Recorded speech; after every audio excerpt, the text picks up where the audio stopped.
controller told us that these objects had been observed for over 2 weeks, coming down from over 80,000 feet, rapidly descending to 20,000 feet, hanging out for hours, and then going straight back up. For those who don't realize, above 80,000 feet is space.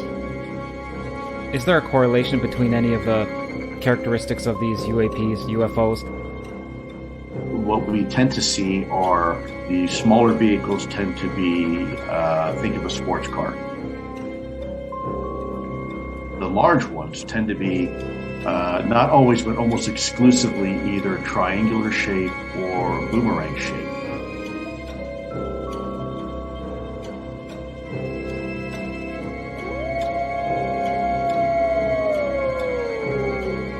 Werewolves?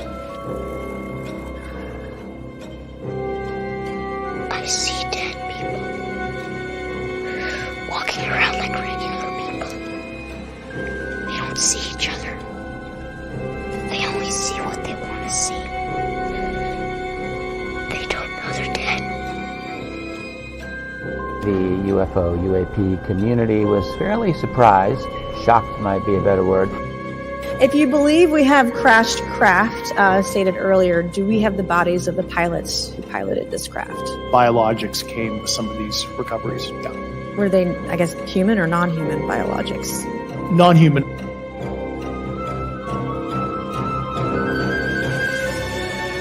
Do you think there is life on other planets? Well, I'm not quite sure, but I suppose there would be. I've seen a flying saucer. You've seen one? Yes, definitely. At Lane Cove. When was this? 1953. You don't think this is a figment of your imagination? Several other people with me saw it.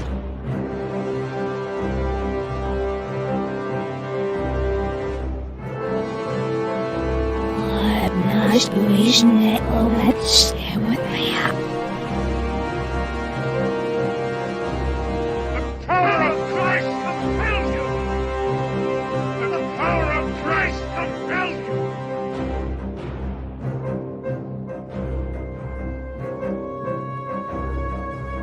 There is now a new UFO whistleblower with some major bombshell level statements.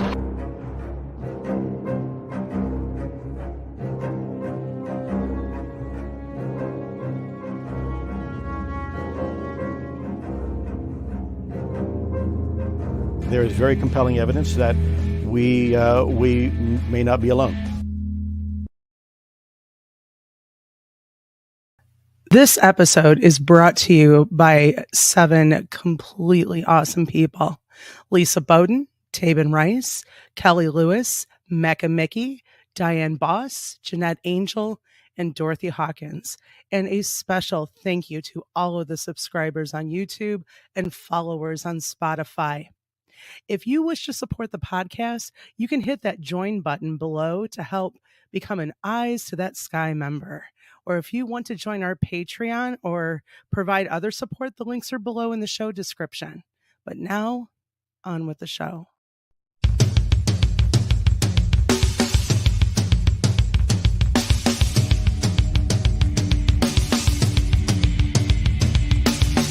Welcome to the Michigan UFO Sightings and Paranormal Encounters podcast, where we explore the unexplained and mysterious phenomena that have occurred throughout the state of Michigan and beyond. From UFO sightings to ghostly encounters, we delve deep into the stories, the evidence, and the theories behind these strange events. We are your hosts. I'm Michelle. And I'm Wayne. We are an educator duo that after an encounter with a triangular UFO in 2018 in Michigan, we decided to investigate UFOs and the paranormal. In this podcast, we will be speaking with eyewitnesses, experts, and researchers to uncover the truth about some of the most intriguing cases of paranormal activity in and around Michigan. Our goal is not to convince anyone of the existence of these phenomena, but rather to provide a platform for discussion and exploration. So, buckle up and join us on this journey down the paranormal rabbit hole. On an escalator.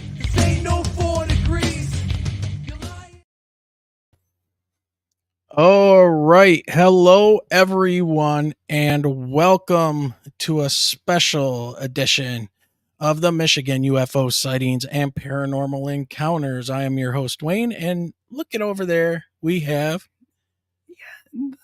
the mom of the duo. Oh my God. My voice started cracking. My voice is gradually getting better. No, it's oh not. My gosh. It's all lies. Your voice is not getting better. Well, no, that was like the discussion. I'm like, my voice has to come back. I cannot have laryngitis throughout summer. No, this is getting ridiculous. It's like long form COVID. It's just not going away, man. No, it's like, all right. Every time I start to get better, then another little pumpkin comes to school. Yep. And it's like you see him sniffling and going for the box of Kleenex, and my first thought is, oh shit, I'm doomed. Yep. We are. As teachers, we are doomed. So, but anyways, we are coming to you live from southeastern Michigan within the shadow of the great Motor City, Detroit, Michigan, tucked away in our little humble abode. We want to welcome everyone to the show. It is May 12th, 2024. And we want to tell everybody, especially this one over here, a very happy Mother's Day to all the awesome mothers out there. So thank you, everybody, for joining us tonight. We're going to have quite a lot to talk about. So chat room, please do not get mad at us.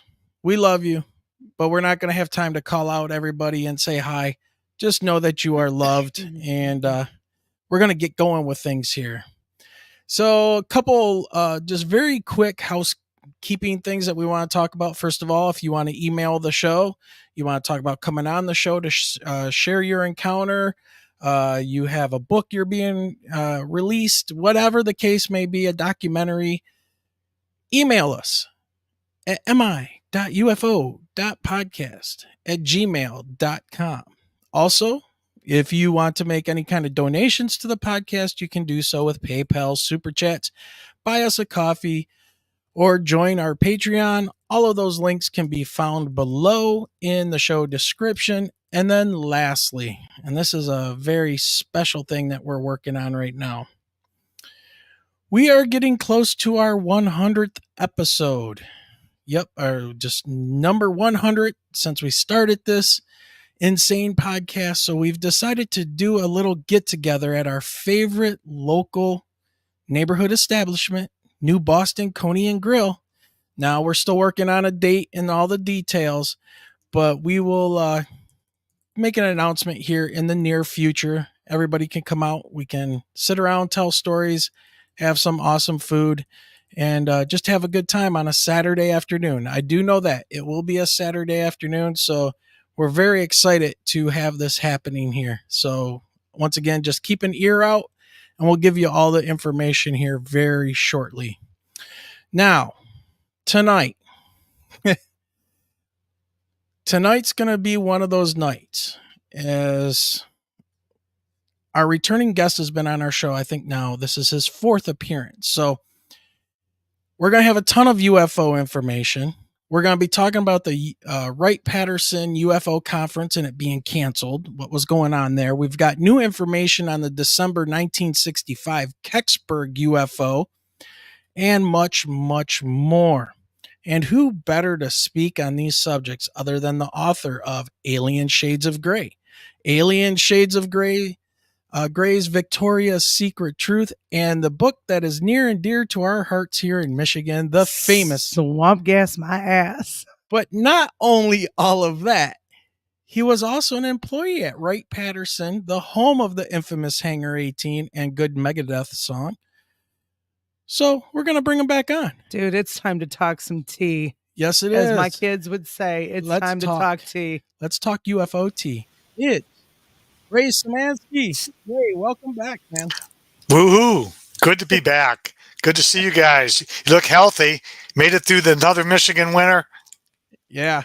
Yep. It wasn't that bad this year. Well, the weather wasn't that bad, but the viruses were insane this year. I think I was sick probably 3 or 4 times, which is unusual for me. Michelle's still fighting some stuff. I get it in the fall and the spring with everything growing around in the molds and everything. Yeah. Yep. When the springtime comes and all the little kiddos come sniffling in and oh yeah, hands on everything. So it's everywhere, omnipresent.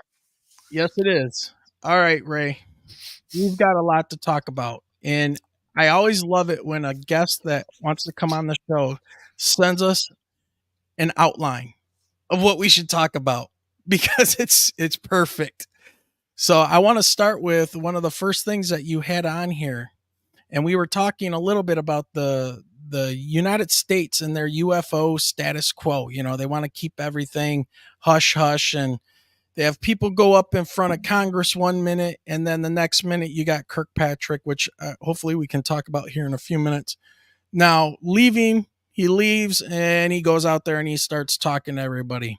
But one of the things that you mentioned here was something about contractor pressure or intelligence community concerns. What do you mean by that? And what little birdies have been talking in your ear lately? Well, I'm not getting any younger, so I've got me some cheat sheets here because, as you said, we've got a lot to go over. And I think I picked up on the topic with you because you seem very bent out of shape about the last report that came out. We had one, the groundbreaking one, 25 June 2021, and then that was the preliminary assessment. And then this one that you just seem to, go crazy over was the October 2023 one, where there was a shift in kind of the vibe to that one. And so I want to reverse roles here for just a minute so that I can figure out what problem it is I'm solving here. Tell me what your feelings were. I got the feeling that you felt that you were betrayed, so to speak, by this latest report. The latest one here, just this past one, absolutely. Well, October 2023. Which is the latest one. It's the second report. Okay, right. Yeah, that one. Yes, because that one just seemed like it was a bunch of historical information that we've been hearing for the last 70 years. And basically everything can be explained by it being a weather phenomenon or a balloon of some type. And that does not explain to me and Michelle what we saw. There was no mentions of triangular craft, different shaped craft that people have seen.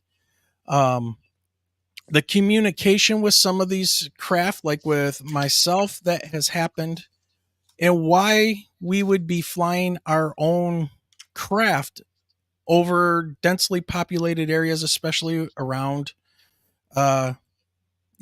major airports like Detroit Metro. None of it makes sense to me. And then the first report that came out, it was like, okay, it seems like they're serious about this.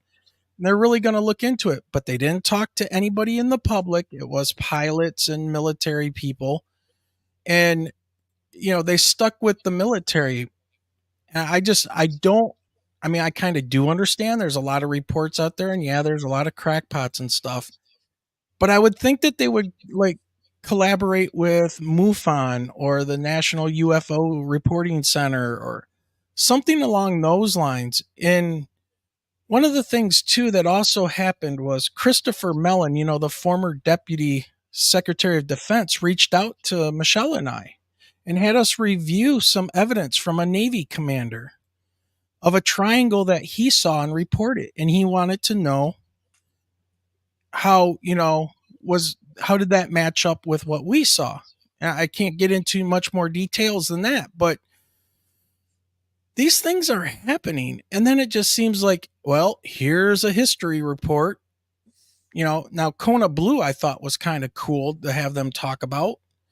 But other than that, I found it kind of useless, and just, it gave fuel to the fire of the people that are like, where's the evidence? Where's the UFO? Where's the bodies? Yada, yada.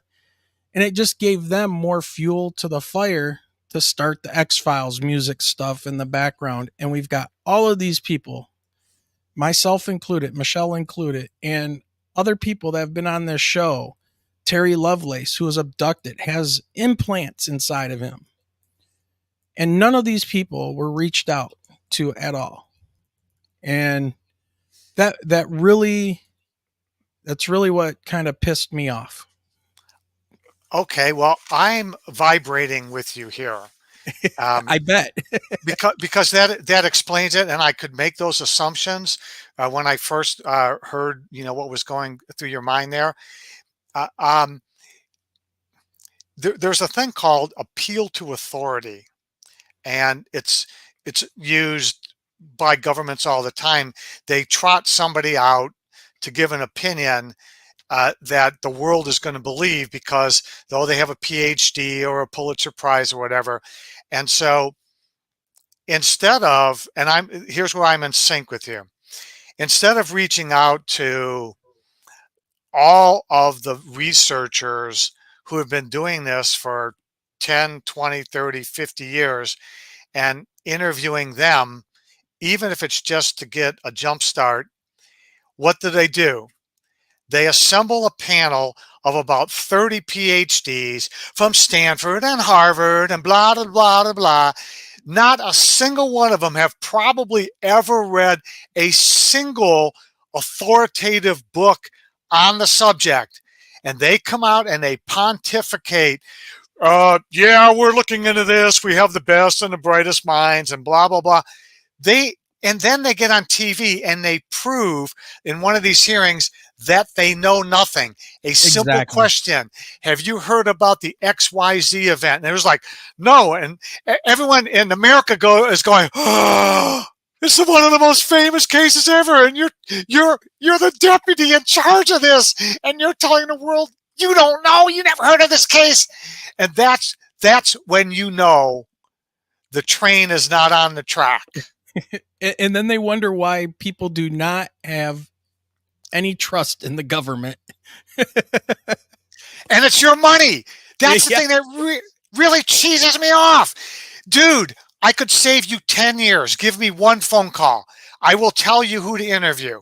And I'll tell you what questions to ask them. Yep. So let me segue, if I might. You may. All right. So cheat sheet number one. Oh, let me just put words in your mouth. The feeling I'm getting from you is that the first report, all of us felt the same way. Like, you finally admitted after 75 years that flying saucers are real. Cha-ching, cha-ching, great. And then you went further and you said, it is a safety of flight hazard. So you admitted that. You said it's a potential national security issue and whatever the third bullet was, but it was light years away from weather balloons and swamp gas. And then the second report comes out and they're back to insulting the intelligence of the American public. And one of the statements that they said, and I've underlined other statements in here, but it basically says, we're thinking that we're going to be able to explain most of these as something prosaic. Well, yeah, you have 800 reports. You have not explained but one of them. And suddenly you're now confident enough that you're going to be able to explain the other 799 as prosaic. That I found totally insulting. But what I was going to point out was this. If you do a delta difference between report 1 and report 2, there are some interesting additions. So they tell you who was consulted for the first product, and it lists about 15 agencies. Now, oh yeah, that was interesting. Now you get the next report, and a couple of interesting, because this is going to be important for the listener later on. So we're going to put the stake in the ground now and foot stomp it a little bit. My old organization, Air Force Research Labs, who I worked for my entire career, even when I was on executive loan to an organization in the Pentagon for 10 years, or to the base commander for a couple of years, or to the AFRL commander for a couple of years, I was always an AFRL employee, whether it was AFRL formerly or one of its predecessors, because at one time the laboratories were all separate. Then they did this conglomeration thing. It's interesting to note in this second report that Air Force Research Labs is named in there as a new entity that they brought on board to help them with this problem. Oh. And of course, the former Technology Division that housed Project Blue Book and is now called NASIC. And I'm foot stomping here because we're going to get around back to, as we talk about this topic, what happened before, during, and after the meetings last April at Wright-Patterson Air Force Base. Okay. And you and I touched upon it when I was on your show about a year ago in April.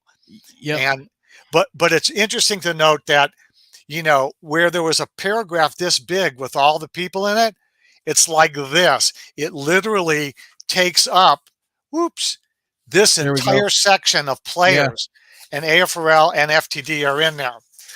So now that I understand where you're at with this, and I understand we're in total agreement, I'm going to pose just a really crazy, silly question, and then we're going to go beat up the government for another 45 minutes. All right, let's do it. Having seen that triangular craft up close with Michelle, and having interviewed all of these researchers and witnesses, do you as a person really need the government to tell you what's out there? Is that for you to wake up in the morning or go to sleep at night? Is that really necessary anymore? Nope. And that's what I tried to tell Stephen Bassett when he was on here, and he asked me, you know, where is the information going to come from? Private little investigators, you know, and disclosure is going to come from that, or is it going to come from the government? And I said, well, it's going to be just the little guy, the little, you know, researcher, the scientist that's doing stuff in his backyard, whatever.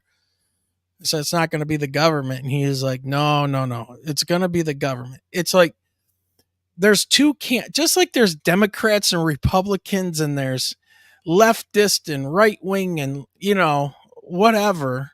It's like there are people that will not believe anything unless the government puts its stamp of approval on it. Now, if you believe that and you're overweight and you're following the government's recommended food plan, that food pyramid, there's a problem, because they don't know what they're talking about.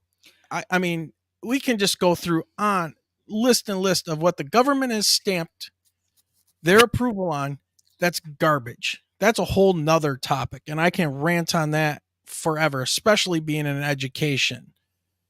Bring up an old video of the kids hiding underneath the desk during a nuclear attack. Mm-hmm. That's going to keep you safe.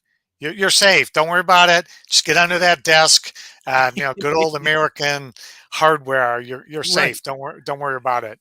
It's like kids sitting out in the hallway during a tornado drill, covering the back of their neck when you have windows at both ends. Yeah.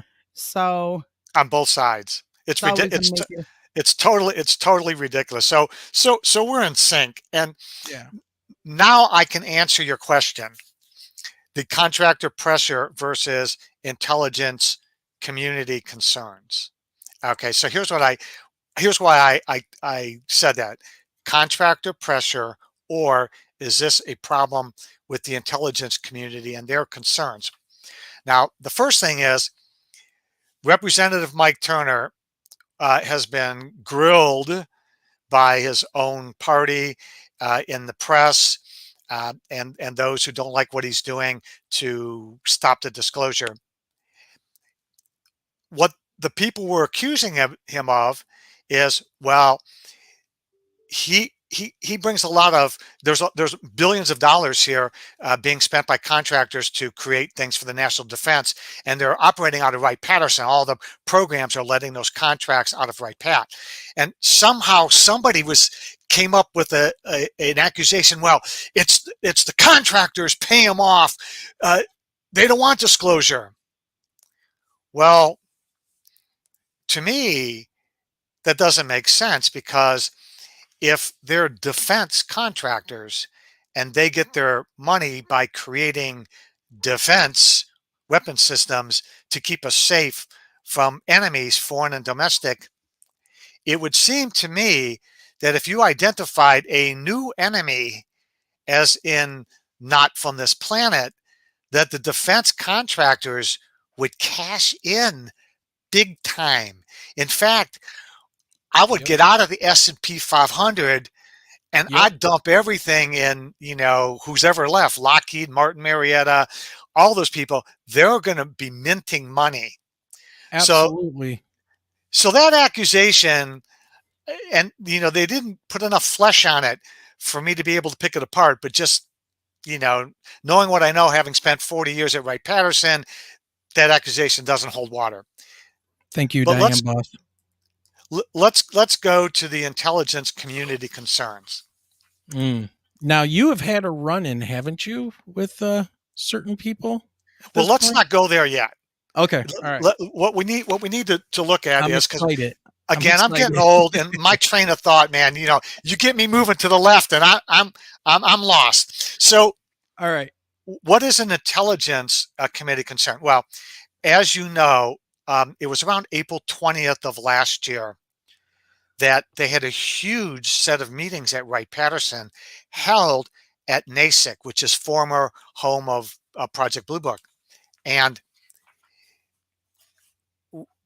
I don't track these things, but unless you're on the National Security Council, you're not going to see the CIA director, the director of national intelligence, the head of the National Security Agency, the Air Force secretary, and a whole list of people that would really only be sitting around a table when the National Security Council meets, come to Wright-Patterson Air Force Base at the same time. Now, what happened just prior to this meeting? Representative Turner, if you go to his website, scored a lot of money for Wright-Patterson Air Force Base. Billions. Great. Then the timeline goes forward another year. He hosts this meeting. He's the head of this permanent intelligence committee. And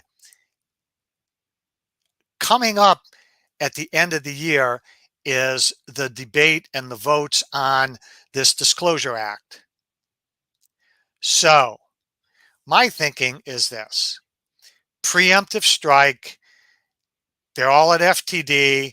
It's closed. There is no press. They sit them down and say, now, these are big people. You have everyone here but the President of the United States. And they sit them down and go, look, this is the way it is. We, as the people who are in charge of intelligence and Defense Department, do not want this released. We do not want disclosure. We don't have to tell you why, but we're here to tell you it's in your best interest, and you are going to do everything to make this thing go away. Now, I'm just going to speculate because I don't know. I've been retired for 10 years, and I was never an intelligence officer. Just trying to use common sense here. If this disclosure thing goes too far, then all of the secrets and advantages that we've derived from studying this, we would have to give up. And I don't think as a country we want to do that. I don't see any other country coming out and giving us alien technology. Therefore, we should not force the hands of those people who have this to give that out. It's okay to say, and they already did, flying saucers are real. For me, that's good enough. I'm done. I'm cooked. Yeah. This other thing, I think, is the real driver.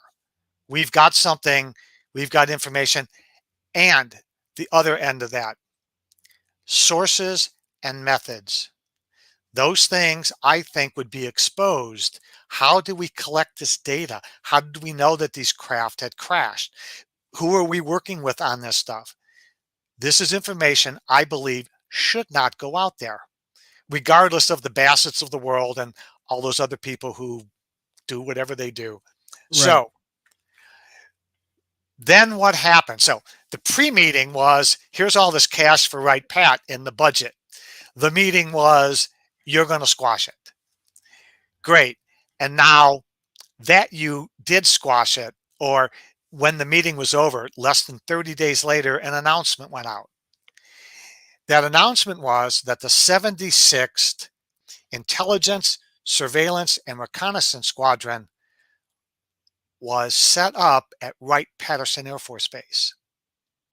So 1 month after all the bigwigs meet at Wright-Pat, Wright-Pat pulls a plum in the IRS world, which serves all of those people that were there. And let me read something.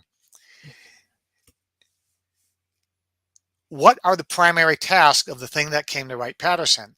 Executing ISR data exploitation mission across all orbital regimes and terrestrial environments, fusing multi-intelligence data from all fielded sensors in the current and future space surveillance network to identify adversary capability, predict and define intent, deliver enhanced threat warning to the Department of Defense, interagency, civil allies, and partners operating in space.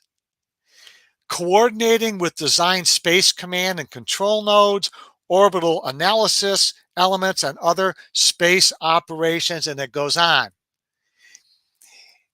Man, you don't have to be a Mensa member to figure out what's going on here.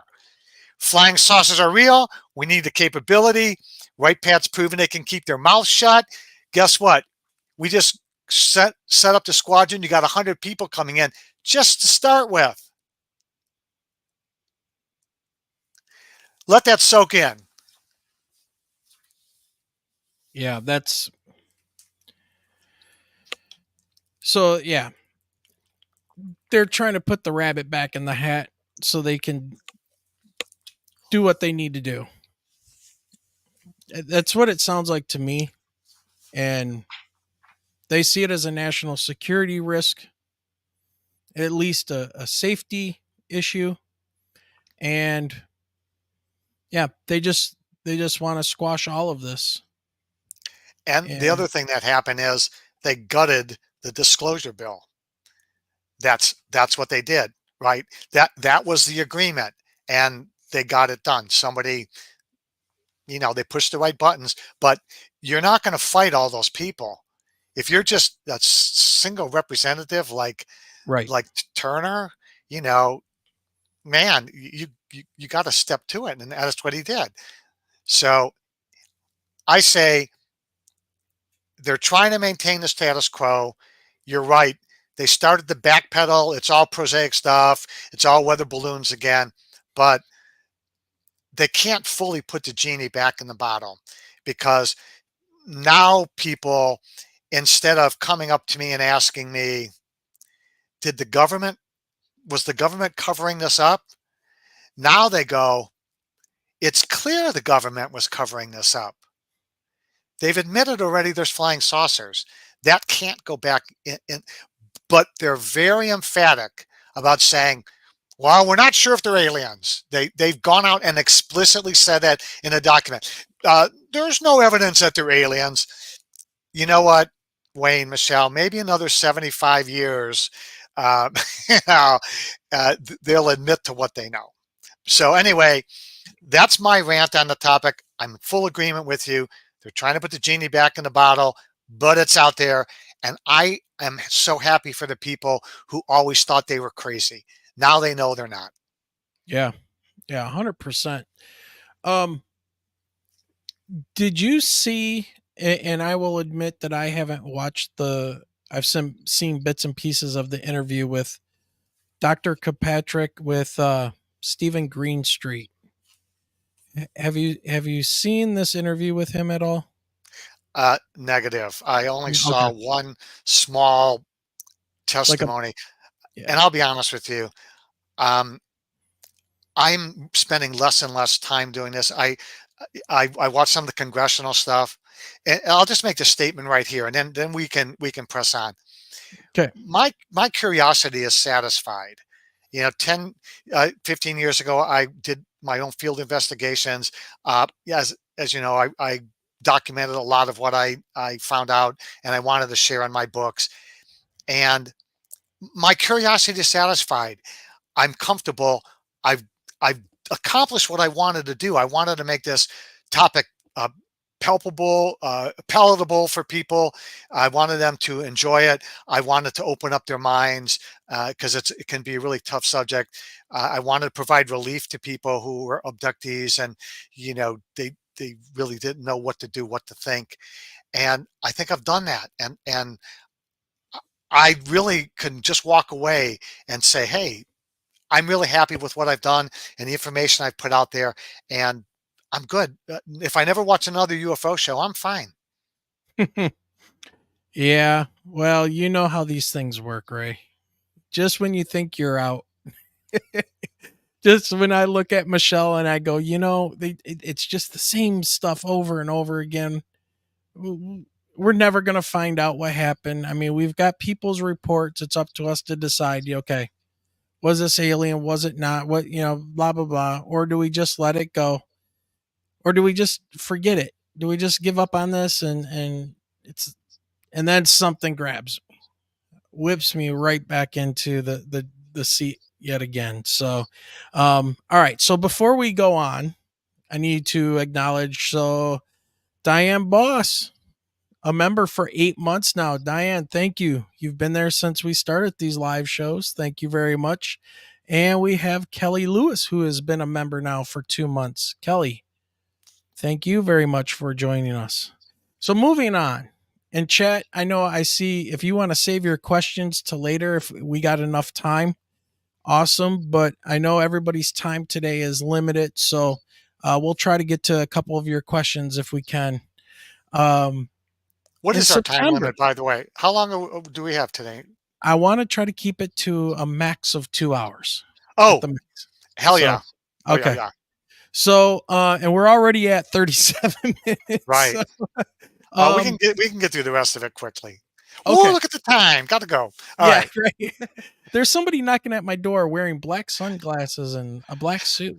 And a fedora. Right. Yeah. September 2024, there was supposed to be a conference that happened I was very excited for. And that was a conference at Wright-Patterson. One of the first ever to happen.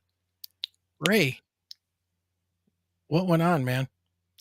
Okay. I think the viewers, bottom line is we had a conference, we had all the speakers lined up, they had contracts signed, and it imploded and we had to cancel. Now, let's go back. About 2 years ago, a man by the name of Bill Kachalfi, who owns New World Expeditions in Yellow Springs, Ohio, got together with a guy by the name of John Horvath, who's a manager of a large retail store, a national chain, but he has a local store. They got together and got this idea because they were very, very interested in flying saucers, UFOs.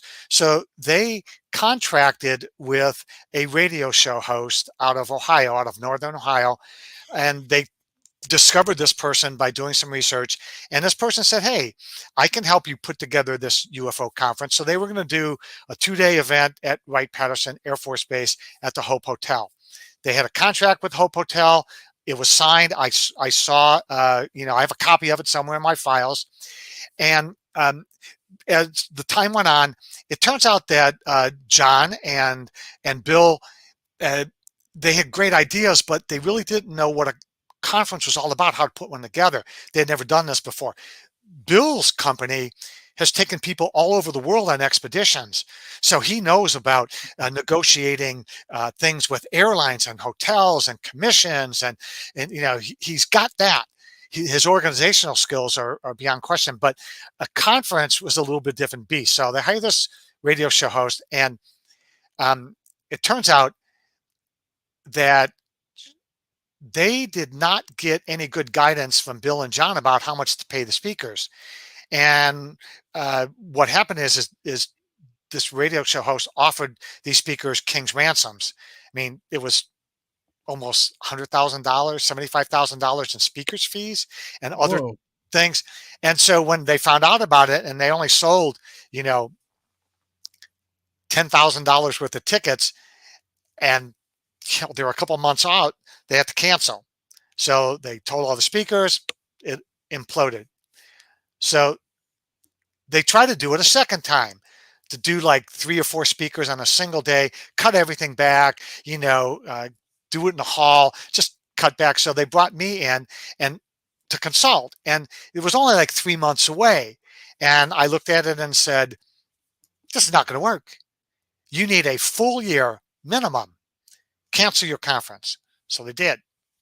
So we had a meeting, and they brought a 4th guy in, Steve Haskin, and Steve owns a company that provides a swag, medals to military, pins for medals. In fact, he supplied the medals for the Air Force Marathon for a number of years, the finishers medals. So we all get together, we have this big kumbaya, and Bill says, I've got $50,000. Can you make that work?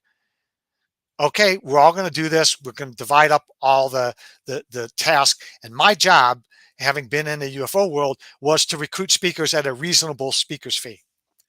So after just a few months, I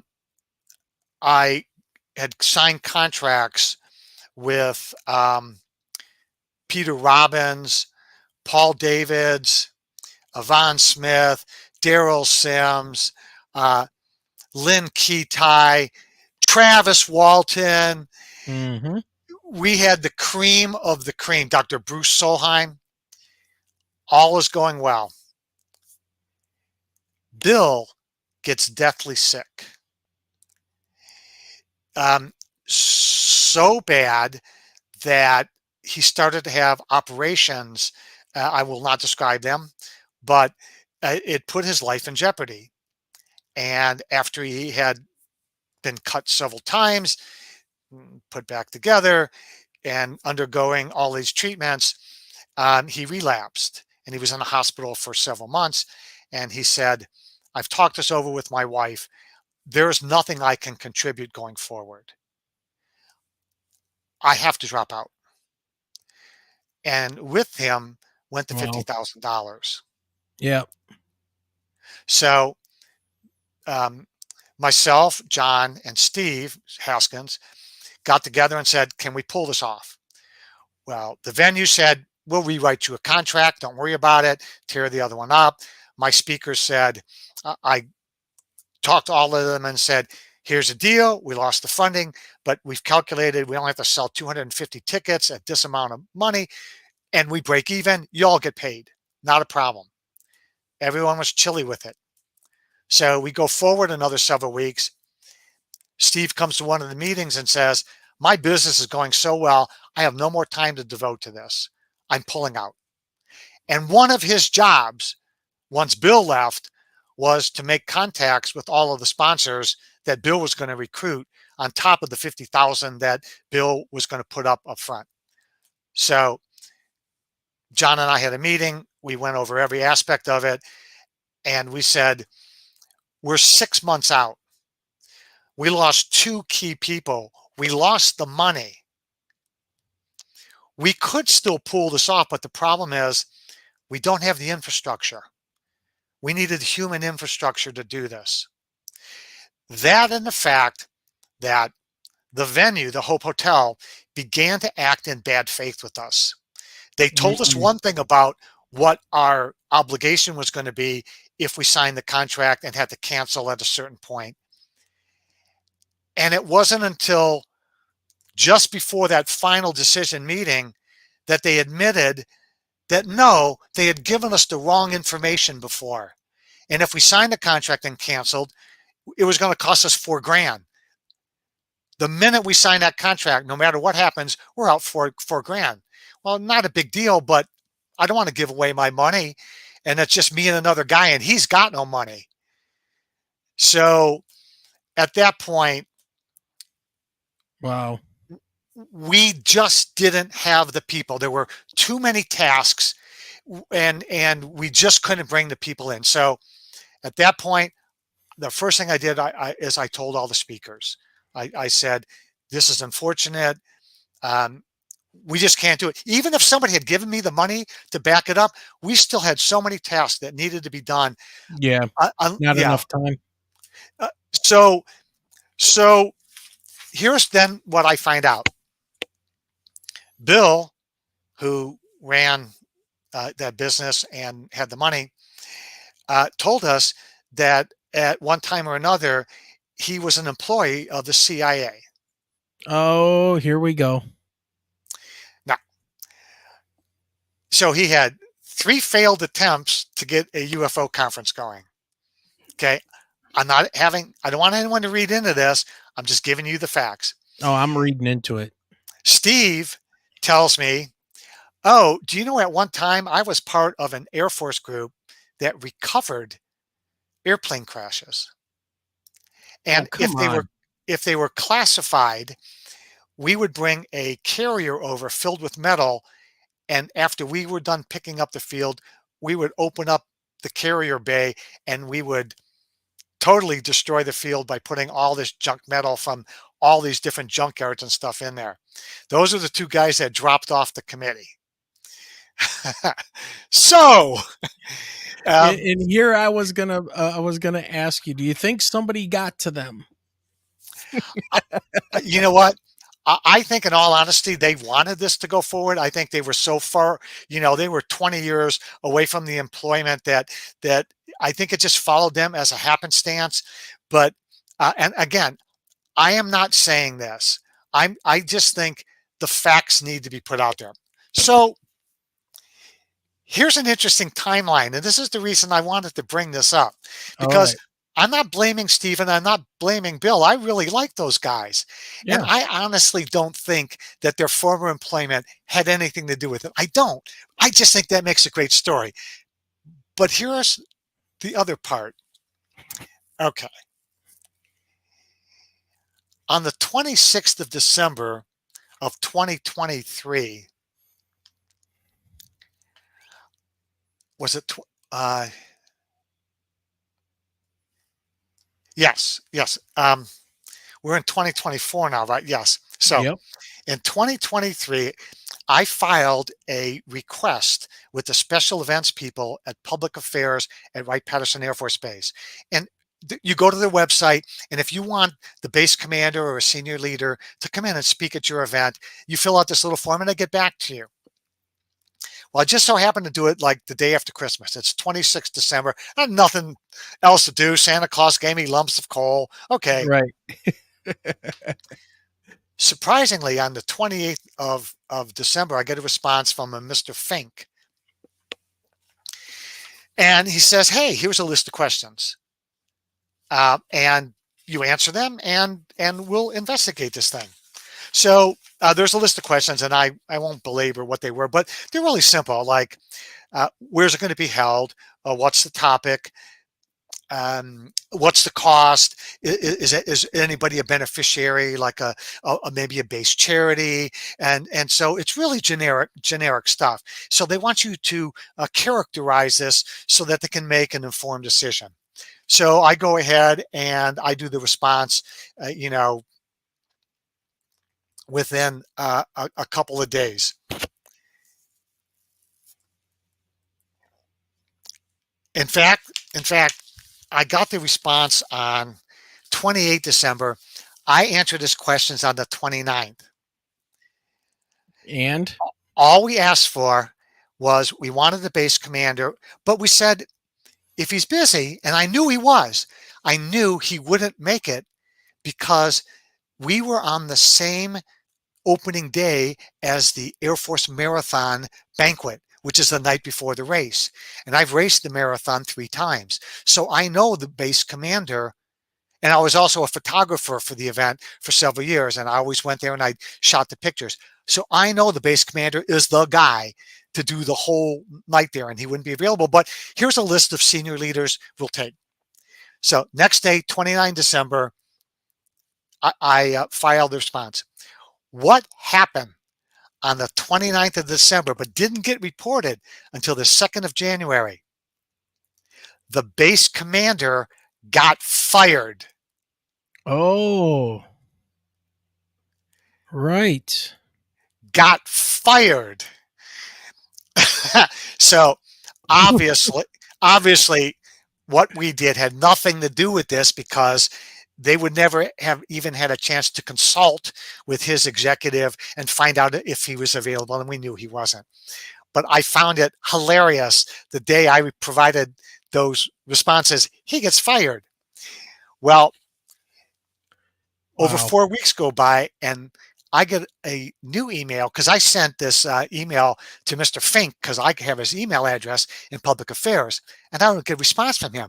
I got a response from the head of public affairs at Wright-Patterson Air Force Base, and says, thank you for reaching out to inquire about a speaker for your upcoming UFO conference on 2022 September. I believe that you have been working with Mr. Fink. Now, here's the first suspicious thing. Dude, just that name, though. That sounds like a horrible 1950s CIA plant name. Fink? Let me lay this on you. This is the second half. Okay. I believe you had been working with Mr. Fink, who did not reply to me. Now, this is 8 February, so there's like 6 weeks go by, and that's okay, because a lot of people take off the first week of January, last week of December. I've been there. I understand this. It's now 8 February, and she says, I believe you've been working with Mr. Fink. But he was called out on short notice to go on orders. So I am stepping in to look at your request. Never in the history of public affairs has any public affairs official been sent TDY. That's not what they do unless they go to training. Their job is to sit their ass in their chair in public affairs and answer the questions. So the guy who I originally provided was somehow sent out to who knows where. Base commander fired. Mr. Fink is sent probably to the North Pole. And they SIG the head of the department. This is so important. So further, I understand the conference will be over 3 days. Is there a fee for attendees to attend the conference? How much? What will the fees go towards? As a heads up, now this is the precursor, it kind of let me down easy, but I already knew the answer. This is also the Air Force Marathon weekend, and leadership are heavily involved in the events, and they are. The day of the race, 3-star, 4-star generals are standing in their uniforms at the finish line, handing out medals, putting them over the finishers' heads. Many, many brass are out there. So I'm not optimistic we're going to be able to provide a speaker, but provide me with the information. I'll look into it further. So now another 2 weeks goes by. Now, Steve, who is part of our committee, they're in the loop here, and I'm showing them what's going on, via email. Steve gets back to me. It turns out he was a senior master sergeant for a commander. So he knows all about these things, and he gave us great insight. When he saw this first thing and he saw the date, the time difference, he said, they have to run this up the flagpole to the Pentagon. There's no way they would have waited 5 weeks to get this back to you, and then it was 2 more weeks. He said, they didn't make this decision locally. It went to the puzzle palace, the 5-sided puzzle palace. So the lady's name is Stacy Geiger, and she is the head of the special events for public affairs. Now, finally, on the 21st of February, I get I can't remember what they call it. It's a sandwich where they say really good stuff, up front, and then a really good thing at the end, and in the middle is the piece of crap that you got to eat. Yeah, okay. That's a S with a capital hit in the middle sandwich. Yeah, but there's a thing that they call it, like when they tell you didn't get the job, but they tell you you're a great candidate and you'll get picked up. So here's what I get on the 21st of February. Good afternoon, Mr. Szymanski. Thank you for your patience while we reviewed your request. No big deal, because we had plenty of time. Due to scheduling conflicts, and for the 5th time, I already knew the base commander couldn't make it, but I was very specific in my request and said, the Air Force Research Lab executive director, who's always a civilian, is perfect because AFRL should be involved in this evaluation thing, which happened now in this, we pointed that out. So Yeah, due to the scheduling UFO conflicts with the Air Force Marathon, and here's the real reason, and that this conference is not, I feel like Rush Limbaugh here, is not, He's turning the pages in his nicotine-stained fingers. this conference is not in the best interest for leadership to attend. We would like to respectfully decline the speaker request for the conference dinner on 20 September. Please accept our best wishes for a successful event. Thank you, Stacy Geiger, Chief of Engagements, 88th Air Base Wing Public Affairs, and there's her address. And your listeners can get in touch with her. Just go to the Wright-Patterson Air Force Base contact website, type in Stacy Geiger, Geiger, say, you want to know, you can understand that they're going to be at the Air Force Marathon dinner, but you'd like to know why this is not in the best interest for leadership to attend when Air Force Research Labs and the Air Force are responsible for defending us against whatever this is. You would think they would be the first people in line to find out what was going on. Right. But they're not. So there you have it. Wow. Not in the best interest. Yeah. It's shady all the way around. I mean, I understand why you're not going to say it, but I'm going to. It just, this is all after that meeting that took place at Wright-Patterson with all the bigwigs that were setting up the new group. Correct? That yes, was, that happened in April of 2023, and all of this rejection and the base commander being fired and that Mr. Fink guy being sent to God knows where, that all happened almost a year later. That's in February, so several months later. Wow. Yeah, I don't believe in coincidences. It just all seemed, you know what? It sounds like a counter intel operation. They want to know what you know, Ray. Well, intel agents have been at almost every public presentation I've given. And how do I know? Because at the beginning of the presentation, I go, hey, I worked at Wright-Pat, and by a show of hands, how many people in here were formerly employed or are currently employed in intelligence capacity for the United States? Every single time I've asked that question, at least one hand has gone up, except when I gave a briefing here in Dayton at the Dayton Engineering Club. There were about 50 people, and I asked that question. 40 hands went up in the air. 40 hands. I think you told us that on the last time you were on. I swear to God, Wayne, I almost passed out. I almost passed out. I go, wow, this would be easy. Look, if this doesn't tell you that there is something going on and our government knows stuff, if they didn't care, if we're all crackpots and all of these people are lunatics, then why would they be at these events? Why would they care? They wouldn't even be like, let the little, what do they call them? The LARPers, that run around and do the medieval fantasy reenactment stuff or whatever it is, or Civil War reenactors, just let the crazy Star Wars convention people, leave them alone. Why would they want to have any kind of people at those? Because one guy told me, he said, you're doing our work for us. That's it. Because I asked him, and I've seen the same guy at 3 different presentations of mine locally. He doesn't hide it. Good. He doesn't. And he can't hide because he's a big guy. He stands out. When you see him once, you will remember him. And he's very affable. And so finally I asked him, I go, dude, you're showing up at every talk. Why? He goes, because you're doing my work for me. And so we have a good laugh.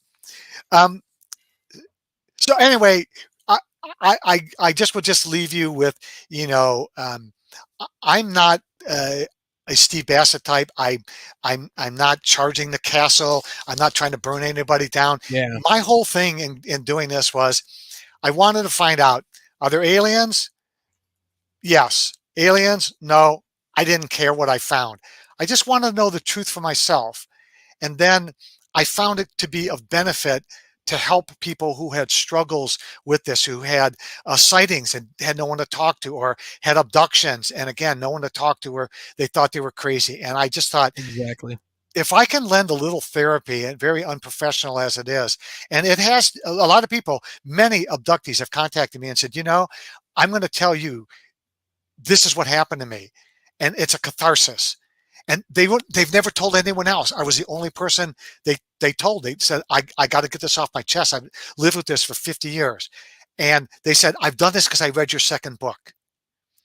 So I think I've done what I wanted to do. Let the Intel guys or the AARO guys or whatever do whatever they're going to do. I'm not going to criticize. It's an impossible job. I just hope eventually that they don't go the other way and start to make people think they're crazy again. That I don't want to see. And that's why I feel comfortable stopping where I'm at, because I think the pendulum has shifted and I don't have to be out there,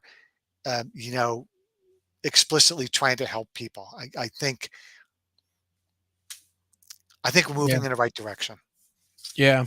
Well, what do you think about this? I just saw this comment pop up from Jay Hall. He says, if you're getting a government pension, you will most likely keep your mouth shut. Well, that's not true, because I wrote 3 nonfiction books about flying saucers. And in one of the books, I use a formerly classified top secret Umbra document once owned by the National Security Agency. So whoever you are, you should STFU yourself.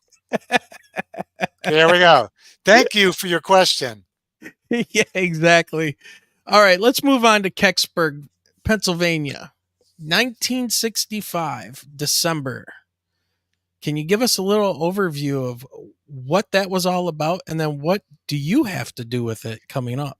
Oh, this is great stuff. In my life, I have wound up being in the right place at the right time. How? Or not being at a place at a time I should have been. So 1965, Kecksburg, I think it was December 9th, an object came down across Canada. It came down right across Detroit. And then it did some crazy stuff, because they were able to plot it through radars or witness. And it kind of was heading towards Indiana. And then boom, it shot across Lake Erie, did some zigzaggy things, and wound up crashing in Kecksburg, Pennsylvania, where within the hour, a large military truck came into the area after witnesses had already gone down and seen this crash and saw this object and identified it for people as the years went on. And then there was nothing. If you even go to Blue Book, there's like 3 pages, and this is major. So Stan Gordon, who was one of the speakers that we had contracted for this conference, he and I did a Flatwoods Monster Conference last September in West Virginia. And that's the first time I met Stan. We hit it off. I love the guy. We palled around. We went to each other's presentations. And, as time went on, he said, hey, I'd really like you to be the keynote speaker at Kecksburg, because I did write a bit about Kecksburg and Blue Book and the cover-up in my latest book, In Swamp Gas My Ass.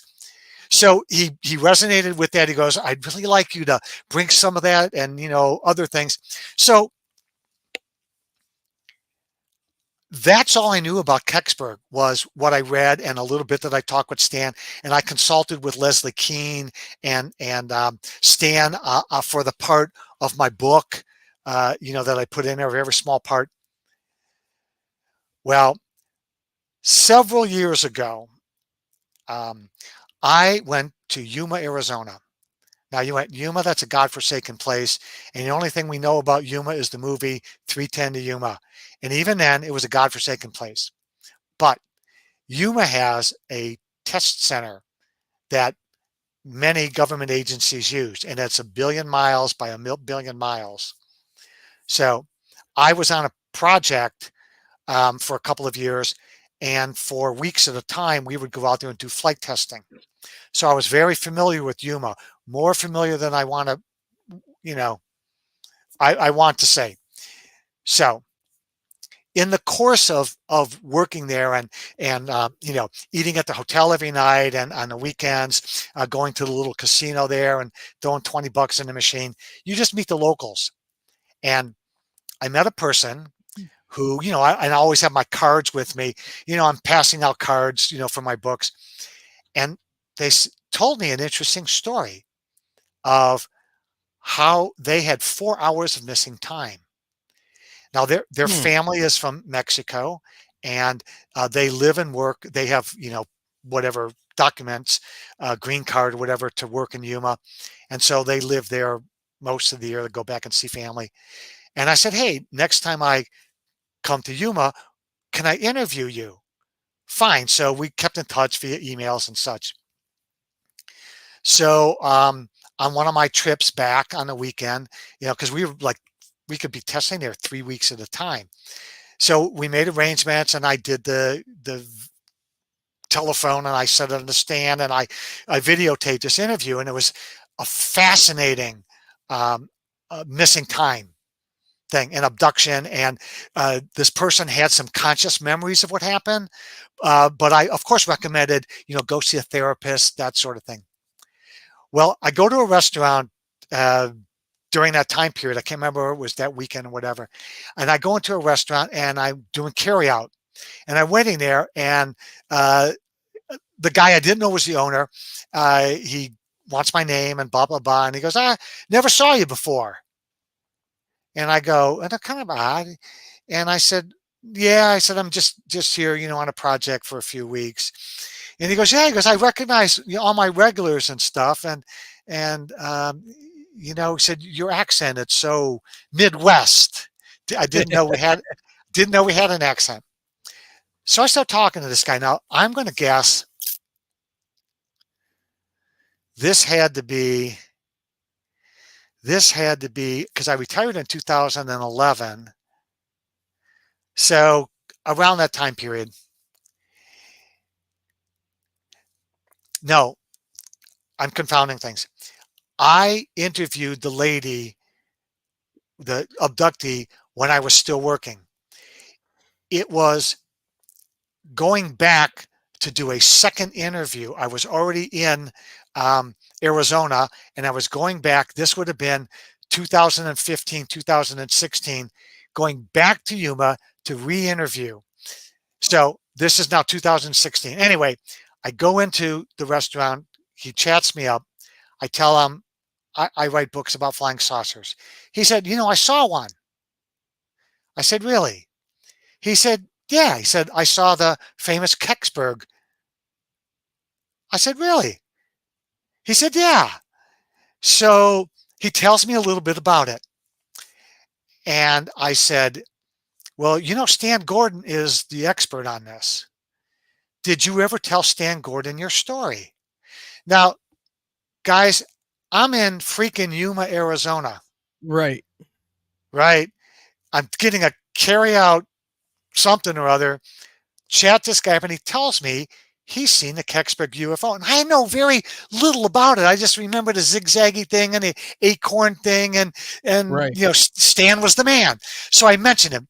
Did you ever tell Stan Gordon? He said, yes, I did. But Stan blew me off because he said what I saw could not have been part of the Kecksburg incident. So apparently whatever he told Stan and where he saw it from was not consistent with Stan's understanding of the Kecksburg incident back in the 60s. So I said, hey, I hate to ask you this, I really do. Can you prove that you talked to Stan Gordon? Freaky deaky. He reaches under the counter and pulls out this raggedy ass phone book stuffed with phone numbers, addresses, cards, just all comes apart as he brings it to the countertop. He flips it open, opens up the book. There's Stan Gordon's name and Stan's phone number. Nice. I said, dude, I need to interview you because I'd already, done the other thing. So I said, I can stay an extra day because I was going back to Phoenix or whatever. So the next afternoon, I set up the little video thing on my phone. He tells me a story with near perfect recall. The store he was working at, the address where he was standing in front of, everything he saw, the people he told about the story, so I've got it recorded. So now what I'm going to do during my Kecksburg talk is this story of this restaurant owner, and I'm going to play clips. That's awesome. This thing has been buried now for 8 years. I rarely, if ever, I don't think I've ever told anybody about this before. No, this is the first we've heard of it. You've been on here now 4 times. So I've got this really cool story, and I've got photographs. I took photographs of the guy's restaurant, us together, selfies, but I've got this great video feed. And this guy is like, I was here, I saw it, it was at this elevation, horizon, it went over this building. And so I can get on Google Earth and, I can look at it. And now I've got a local researcher, a local historian in that area digging out newspaper articles and stuff so I can see if anybody else actually spotted it. So I'm trying to put a little meat on the bone, as it were. Yeah. So I know it's a long story, but it's the coolest thing. Like, I walk into a place and the guy tells me he was interviewed by Stan Gordon, and when I challenge him, he proves it immediately. And you're in Yuma. In Yuma, freaking Arizona, man. And this took place in Kecksburg, Pennsylvania, across the country. And this guy lived more to the Philadelphia side of the state. And that's what makes it an interesting story, because he's got the date and the time, because he knows where he was when he was, because he was working at a music store. And he was waiting for his mom to pick him up. So just out of the blue, I mean, this is how we're going to find out this information. Just strangely running into people. And it's just like Michelle and I, we go out to Laughlin, Nevada, and they used to have UFO conferences out there. I spoke there one year. Yeah, and it's it's in the southern part of Nevada. It's on the Colorado River. It's a place just dropped in the middle of the desert. Yeah. And we went on a ghost town tour. We went to Michelle's got the shirt on. Laughlin. Sweet. We go there at least twice a year, if not more. We really like it out there. But we go to this ghost town. We go to Oakman. And it's on Route 66. And we have to drive through the burrows that are wild. And they come up on the roads there and come up to your car. They want food and stuff. And they'll really bite your hand off. Oh, yeah. They have a truck that comes around that's filled with water. And they will go and spray them down so they don't die. And we were there for that. And we go to Oakman and we go into this little T-shirt shop. And there's people walking around. It's literally a ghost town, and it's set up as it was in the 1800s. And we go into this T-shirt shop, and the lady working there is from Lansing, Michigan. And her uncle was the wrestler, The Sheik. No way. Yes. I remember The Sheik. Yes. Yeah. Leaping Larry Shane. Yes. Dick the Bruiser. Yeah, the old timers, right. Yep. Yeah, and so she's going on and telling us a story about, well, she was telling me, I think Michelle was in the next store, but she's telling me about how she was dating her then husband or boyfriend, which is now her husband, and how he came out to, if you do anything to my niece, and the guy was crapping himself. It was just a hilarious story, but it's again one of those things, and then it goes off to the fact that when Michelle and I got married, we got married at Lake Tahoe, and we came back and it was in the, I want to say, spring of 2007, 2018. I think it was 2018. We were shopping, we were grocery shopping, and I'm wearing my Lake Tahoe hoodie, and this woman just comes walking out from in between cars. Oh yeah, I live out there. Have you ever heard of the red-haired giants? This was before we saw the UFO or anything. And I'm looking at Michelle, I'm like, what the hell's going on here? And she proceeds to tell us. She ended up giving me another town in Nevada to look for property is what she did. Yeah. Oh, wow. I always like those kind of leads. Yeah. Yeah. Yep. So anyways, it's a strange universe, isn't it? Yes, it is. It's like all roads point, they talk about multiple universes based on, decisions that you make. Yes, but exactly. Yeah, it seems like that they all come back to the one, always come back to one place where there's supposed to be that something that happens when you meet people, or, some event has to take place. It's very, very, very strange. So now I'm going to get to, bring this guy out into the public. Yeah. And what I want to do beforehand though is I want to give him a call, see if he still owns the restaurant. Oh yeah, yeah. Let him know I'm going to tell his story finally. Yeah, you're not only going to tell it, man. You're going to be able to have him say it in his own words. That's really cool. He is, because I've got, I've obviously backed up the copy. Hey, so maybe it was really cool to go through it the other day. We'll try to set up something where in December we'll get you to come back on and you can talk about it with us. Great. Yeah, we'll wrap that up. Yeah. All right. So, let's go to Dexter. What do you got going on in Dexter coming up? Just happened today, man. You get the hottest news. Yes, we do. I will be speaking. I will be speaking as part of the Dexter Bicentennial, the year-long celebration. I will be speaking at the Dexter Library, big, beautiful, huge place, hundreds of people. I will be giving a talk there on the 20th of August at 6:30 p.m. So Dexter Library, 6:30 p.m. And it's going to be all about the Dexter Hillsdale swamp gas flying saucer. And of course, I told you I found new witnesses, and I've had another witness come forward to that. So it's post book.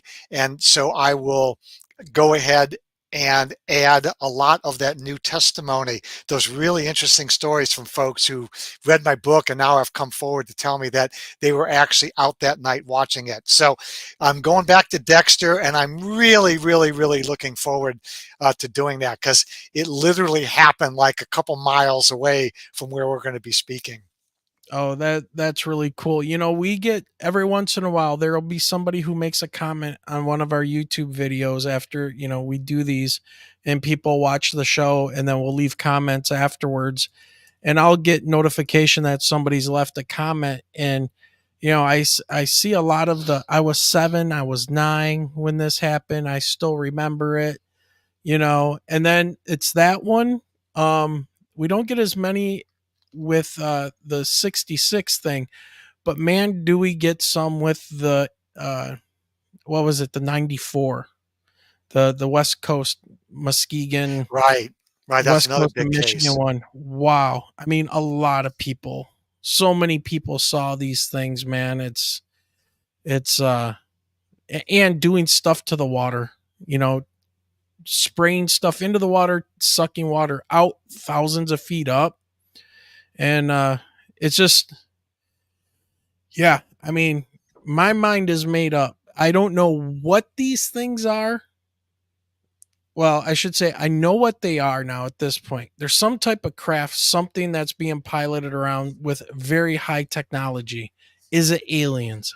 I don't know because none of them have decided to come on the show and talk to us. But they are more than welcome.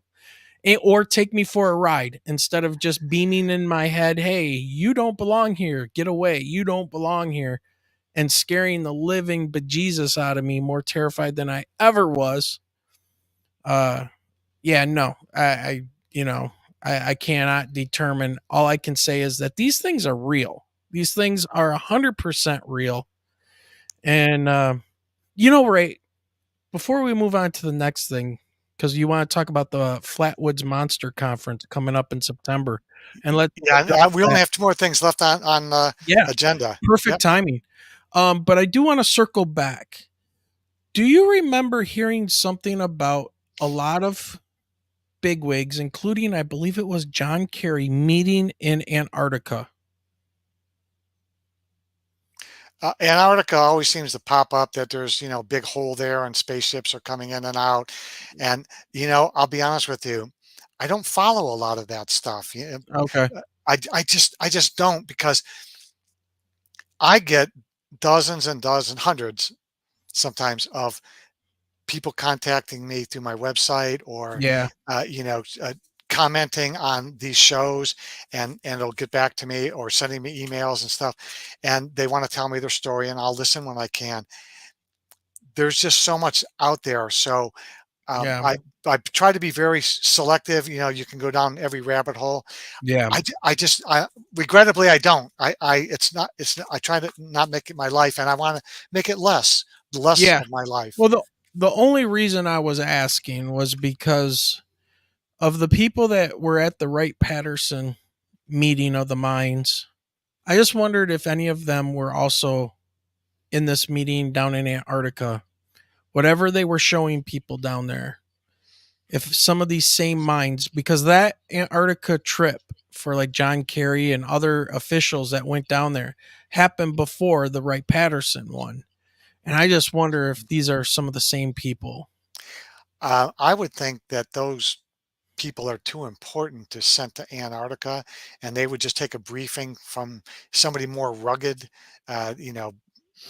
more fit to do that trip. Yeah. All right, let's move on then. So in September we've got the Flatwoods Monster Conference, and I see that you are a speaker once again. What's going on there? I try to cut back, but That's what I was saying. I'm going to do Kecksburg, because it was an even trade. Stan would do my conference, I would do his. So that's explanation. The Dexter thing, I wrote the book about it, so I'm the guy. So I'm going to do that. But last year, this was a one-day event. I had so much fun. Do you know the mountain monster guys with Wild Bill? He's always building the traps to catch people. It's a long-running show.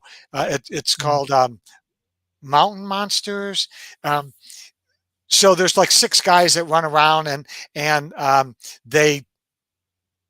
they look for strange things in the woods, and they always go after a specific monster, and they go to a certain part of the state, and they build these traps. Well, Wild Bill is one of the characters, and he's one of the guys that builds these traps. So I'm getting ready to give my talk in West Virginia last year, and who comes into the audience and sits down in front of me? Wild Bill. That's cool. It was really I've never cool. watched it. So, well, this show's been on like 9 years, very popular. Love the show. So he was there. Miss West Virginia was there, and she wore the Flatwoods Monster costume for her costume part in the pageant. There were siblings of the people who were the original witnesses to the Flatwoods Monster. Got to talk with them. But it was just this great, joyous celebration. And that's what I wanted to make the Wright-Pat conference to be, and bringing in the same type of of joy. They had guys dressed as men in black taking photographs with everybody. Yep. They had somebody in a Flatwoods monster costume coming up behind people and scaring them. It was just so much fun. So when Dave Spinks asked me if I do it again, I go, oh man, in a heartbeat. Plus, it's like a 3-hour drive. And I said, I've got to do it. It was just too much fun. So anyway, I'm going to do it again. And Stan Gordon was a speaker with me, and we had so much fun last year. I do hope he comes back. Final thing. This is another thing that you sit on because you get hundreds of these a year, and you can only chase down so many. Right. So this is something that started over 2 years ago. And I'm just going to kind of summarize it. And I'm not sure when I'm going to release details on it, but it's titillating. And here's the summary. A new witness has stepped forward, and their claim is that in 1947, they were assigned to Wright-Patterson Air Force Base as on special duty as a guard for a couple of small buildings that were out of the way on the base. And if you go to a 1947 map, you'll see that the landscape there with buildings is dramatically different. There were Quonset huts everywhere. Now, the claim is that during their special duty, they saw alien bodies at Wright-Patterson Air Force Base. And further, they told their then girlfriend about this. When they came back like on a furlough, one of the first things they told the girlfriend, who eventually became the wife, that they saw alien bodies at Wright-Pat in 1947. Now, anyone who tells me they saw alien bodies at Wright-Patterson Air Force Base in a Quonset hut, I'm extremely skeptical. Right. And the reason that I'm skeptical is that this is not the place where they would keep biological entities. In 1947, Building 219 was a hospital. It had a surgical room. It had a morgue. It had doctors. It had nurses. It had equipment. It had full staff. It's one of the closest buildings to the flight line, which would have been used to bring in the bodies. So the most, and something that's really not known to the public is that for 10 years, the Foreign Technology Division, the Project Blue Book guys, not Blue Book per se, but the office that housed Blue Book, they had offices in Building 219. Now there's 600 buildings on the base, but for 10 years, they chose to reside in Building 219. Hey, think about that one. Let that one settle in a little bit. Right. So, and if anybody's confused at all, 47 was the Roswell incident as well. 47 was the Roswell incident. They brought bodies, but it wasn't the only crash. So here's what I know. I have the witnesses DD-214 or the equivalent, because I'm not sure DD-214 was actually, by the time they got out of the service, was even a standard form. But it is their form. I got out of the service in 91 and I have a DD-214. So yeah, it's I don't believe it is that, and again, failing memories, but it is their official stamped, their official listing of what they did in the Air Force. Right. And guess what? They were at Wright-Pat on special assignment exactly when they told me. And I got to interview the wife. And she told me the story clear as day, that when he came home from his Wright-Pat assignment, the first thing he blurted out was he saw what he thought were alien bodies.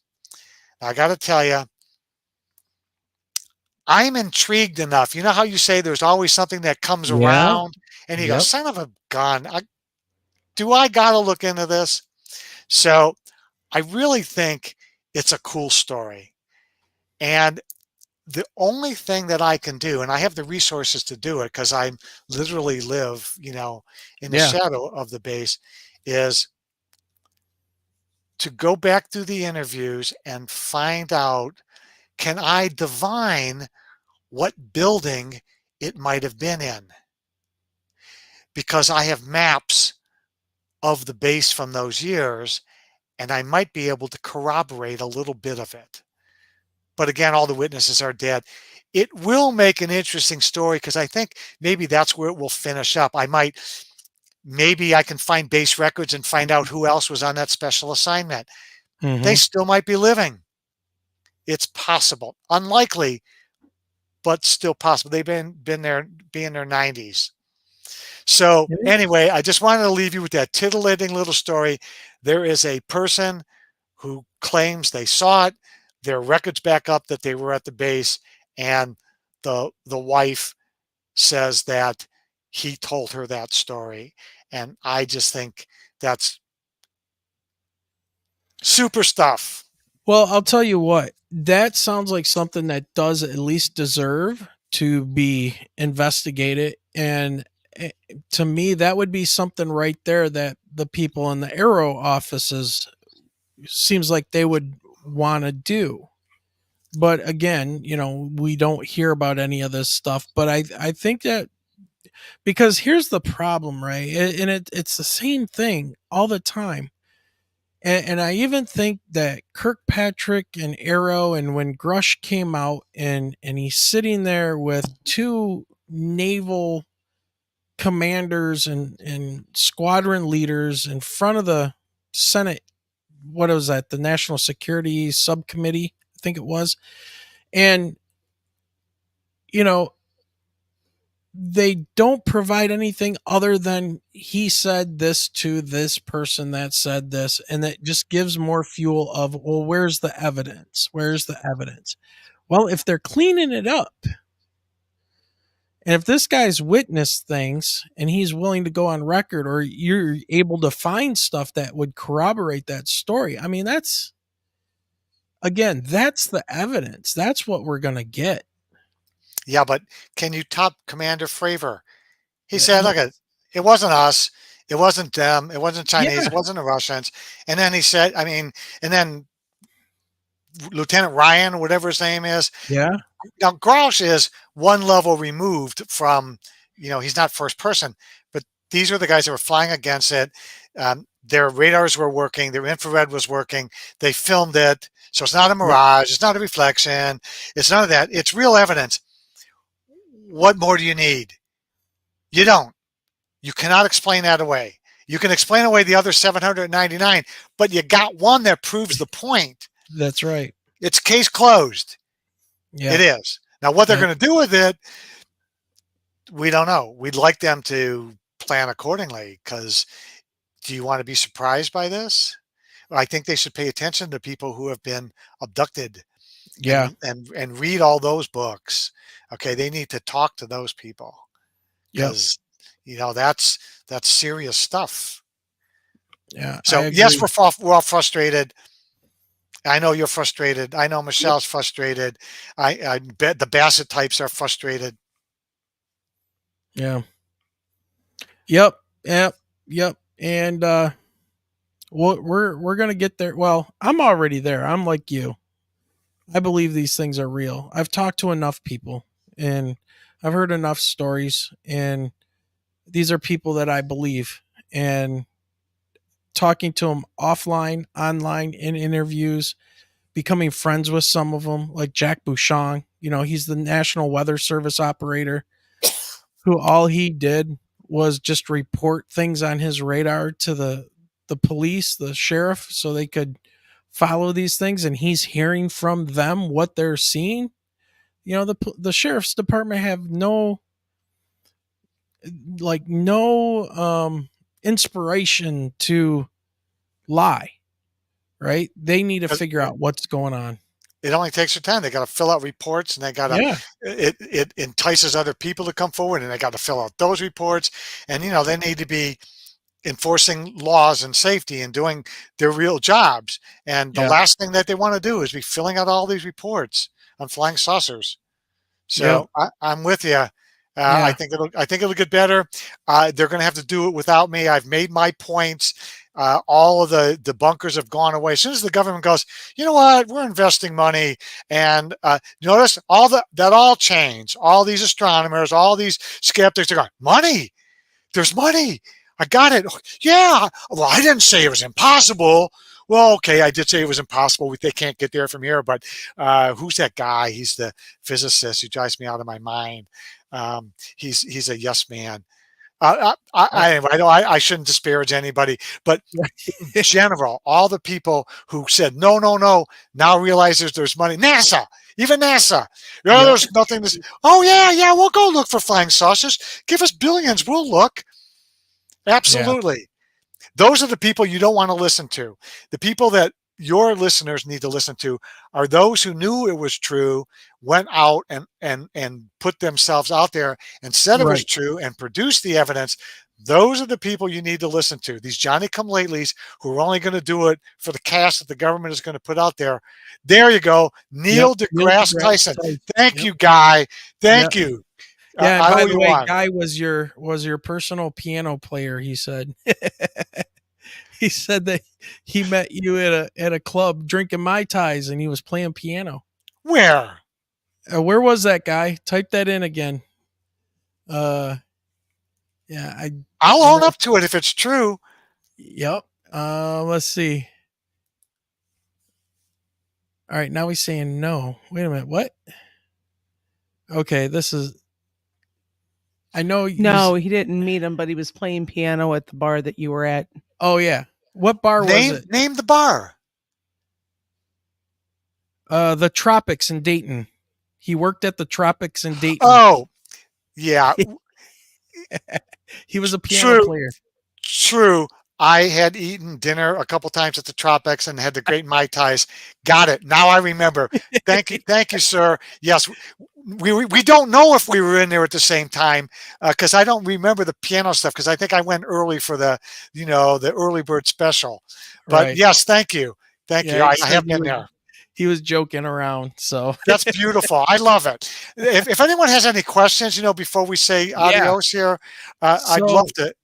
Yeah. Let's go, guys. Anybody want to shoot a question or two over here? Let's see. Oh, and by the way, while we're waiting for some questions to pop up, I need to say hello to everybody who's watching us now over there in Instagram. So thank you, everybody, for joining us over in Instagram. This is our very first time. I see one of my students is in there from school. So somebody just earned some extra credit. Yeah. Well, one of the teachers at our school has made an end of year project. Yes, Layla. Hello. Good to see you. Made a project for the end of the year that the kids had to do some type of a fake podcast type of recording and set it up and stuff. And then she's been playing some of our episodes for the students to watch. So they're setting up their own little podcast to record. That is so cool. Yeah. That is fantastic. They're having a lot of fun with it, and it gets us some more views. So I love it. That is just fantastic. You never know. You could be launching some future radio star. Yeah, you never know. Never know. Guy says that you need to come up to that area of Flint and start investigating where people have lost time and where they've seen so many triangles. Yeah. Up in Flint? Up in Flint, Michigan, yeah. Where would I start? 1994, the same time that things were happening on the west side of the state, people were seeing triangular craft in the east side and up in Flint. And Guy was one of our very first guests that we had on here after Michelle and I told our story. And it was episode 0, because if it turned out to be horrible, we were just going to delete everything and just disappear. Nobody would have ever heard our story, but we picked up a ton of listeners and things after we released our very first episode, and Guy came on and was telling us in 94 he had the same exact experience but up in Flint, and he says he could have hit the thing with a rock. It was that low and enormous. Yeah, it looks like he's going to get some stuff together for you and send it your way. Yeah. Okay. I have a backlog. I got to tell you, I just Sure. Interesting. Colonel Carroll, who is the hero of Swamp Gas. Yes. His wife just sent me a link yesterday, and there is a preacher. She's very religious.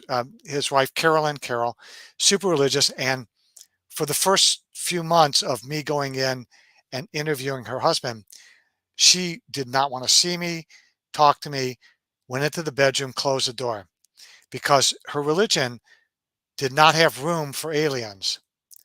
So slowly she would come out and she would ask me a question. I would answer it, and she started to do her research. And by the time we got several months into that process, she realized that what a waste of space it would be if God only put creatures on this planet.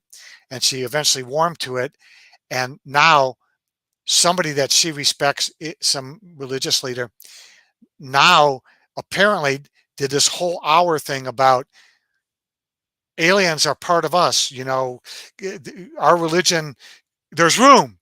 And I'm thinking, what a turnaround from a person who just despised me basically for bringing her husband into this, and now is sending me links to go, hey, the religious guys are out there going, of course we have aliens. Wow. Yeah. Yeah. That's. I know. Who knew? Right. Right. Well, here's one thing that the government has done by exposing, kind of showing parts of their hand, is that it's made a lot more people come forward and feel more comfortable talking. And, people are carrying around some of these secrets of their sightings and stuff, have been carrying around. It's been weighing on them. 60 years. Yeah. And they don't want to leave this planet with that knowledge, I think. And I think we're seeing a lot of them coming forward and wanting to, get that off their chest. And Mama Dorothy Hawkins, my adopted mom, says, thank you, Wayne and Michelle. First time hearing Ray speak on his experiences. Awesome to learn about it. Well, grab his books. You would love Yes. His books. Yep. It's called the Aliens Shades of Grays trilogy. And my favorite is the one that features Michigan. And, that's the Swamp Gas My Ass that everybody laughs and loves the title. But yeah, pick up his books for sure. Here's a little tip. If you want to get an autographed copy of my book, there are two places you can do it. One is called Fenton's Open Book, as in Fenton, Michigan. It's a little bookstore on Shiawassee Avenue. Fenton's Open Book. They get autographed copies from me. And the United States Air Force National Museum sells autographed copies of my books. So if you want autographed copies, go to the bookstore online for the Air Force Museum, or get it in Michigan. Buy it in Michigan. Fenton's Open Book, Fenton, Michigan, and Karen Piacentini, who owns it, will love you for it. Yeah, it's a little bit of a hike for us to get to Fenton, since we're down here. Just give her a call. Yeah. Give her your credit card.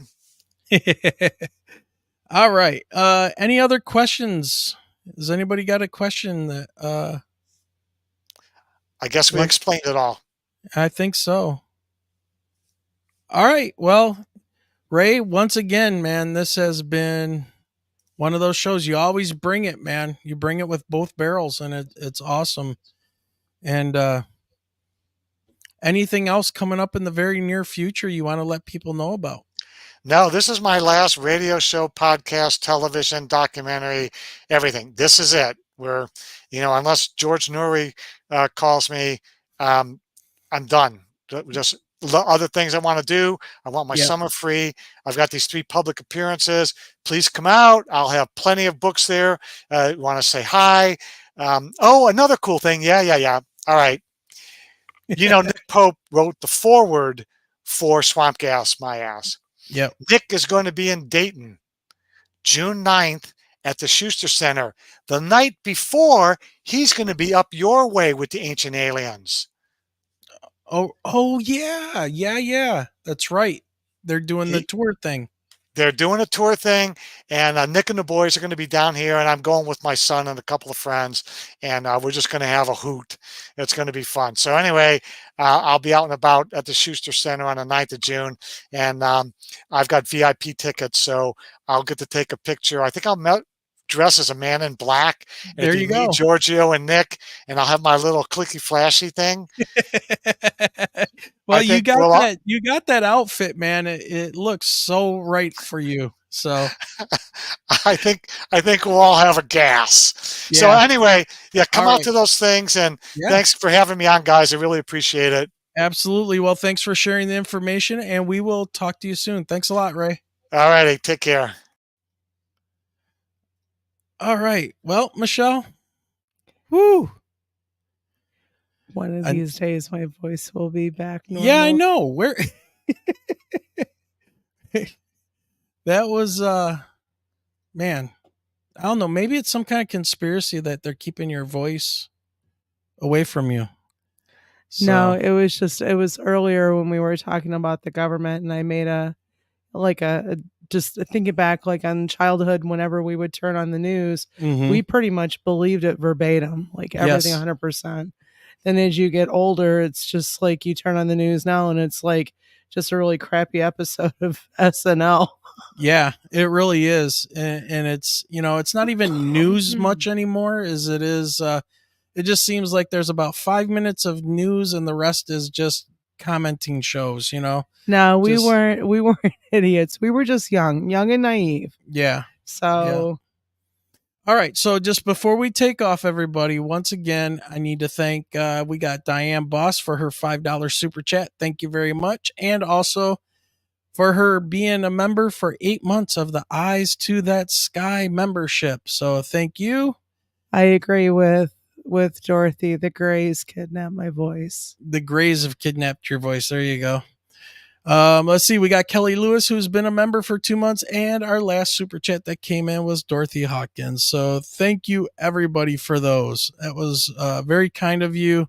And all of that goes back to putting it into the show, I'm thinking about maybe doing some kind of a little studio thing here and getting some lights and stuff and doing all that. But we're getting there slowly but surely. 3 more weeks, guys. Yeah, 3 more weeks and we're done Well, teaching. 4 more weeks for him, 3 more weeks for me. Yeah. All right, everybody. I think with the sound of Michelle's voice going and the fact that we got to be up in a few hours for the last few weeks of school here. The cats are quiet right now. Yeah. Oh, and by the way, one thing that Ray did mention was about his friend, oh God, why am I blanking out? Solheim, the Bruce Solheim. Bruce Solheim will be on next week. He'll be our guest, and we're gonna have him on to talk about. He's gonna make the case that we are the aliens. So it's gonna be, or at least we're being integrated with aliens, or something along those lines. We've had him on the show before. He's a great guy, and can't wait. He's gonna make a case for alien human integration. So yes, and I think one of the cats is, oh yeah, Here, there's one. here's the screamer. Yeah, that one. The what did we say he is? He's not a blue Russian. He's a Korat. He's a Korat. A Korat. And they have separation anxiety. Yeah. So he's like a big old teddy bear. He's a good kid. He's a good cat, but he has anxiety when we're not here. He literally yells until we come back. So, all right, everybody, this has been a great stream. Thank you to everybody who's been watching in our new destination for the show, Instagram Live. So thank you everybody who's been watching there. You guys are awesome. And everybody over on YouTube and also on Twitter. Thank you guys very much. So Michelle, I think it's time to go. What do you think? Sounds good before he starts kicking me. Yeah. All right. Good night, everybody. Good night, everyone. And remember, you know what to do. Keep those eyes to that, what? Sky.